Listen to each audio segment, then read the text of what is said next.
காதல் செய்வேன் கட்டளை படி. காதல் சொல்வது உதடுகள் அல்ல, கண்கள் தான் தலைவா.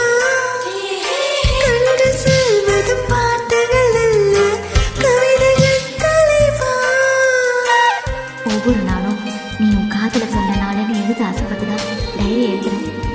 ஏன்டா நீ இப்படி தவிக்க வைக்கிற? நீ உன் காதலை சொல்லாததுனால நான் எழுதுற எந்த வார்த்தைக்கும் அர்த்தமே இல்லை. இவ்வளோ தூரம் என் கூட பழகியும் நான் உன்னை உயிருக்கு உயிராக நேசிக்கிறது உனக்கு புரியலையா? காதலை முதல்ல ஆம்பளைங்க தான் சொல்லணும். எப்படா சொல்ல போகிற மாடியா?